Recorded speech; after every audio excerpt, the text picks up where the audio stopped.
we have a single element and an ionic compound, which makes this a single replacement reaction. Once we know it's a single replacement reaction, we have to use what's called an activity series to determine will the reaction even occur. So first, let's go find aluminum and copper on the list.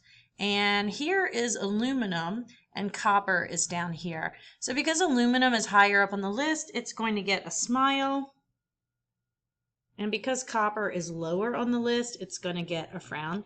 And Br, we're going to just give it a little placeholder shape like the circle. Now, when you have a compound that has the frowny face, it would rather have a smiley face. So that means aluminum and copper are going to switch places.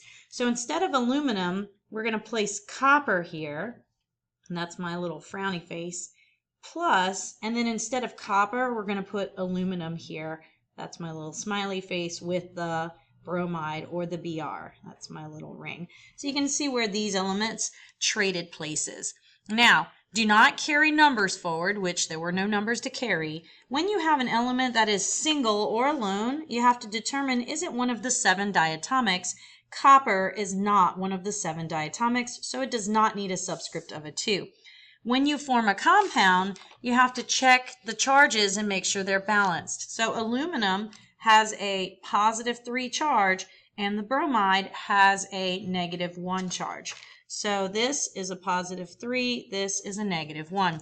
To balance the charges, we're going to need 3 bromides because 3 times -1 equals -3, and that's going to balance with that +3. Now that my charges are balanced and this is not a diatomic, I can now balance the coefficients for the reaction. We have 1 aluminum, 1 aluminum, 1 copper, 1 copper, 1 bromide, 3 bromides. So I need to fix this over here by putting a 3. That's going to give me 3 bromides to match these 3 bromides. I did just modify my copper. I now have 3 coppers, so I'm going to have to put a 3 there. And to finally check, 1 aluminum, 3 copper, 3 copper, 3 bromides, 3 bromides. Final answer is aluminum and 3 copper, 1 bromides react to form 3 coppers and 1 aluminum bromide.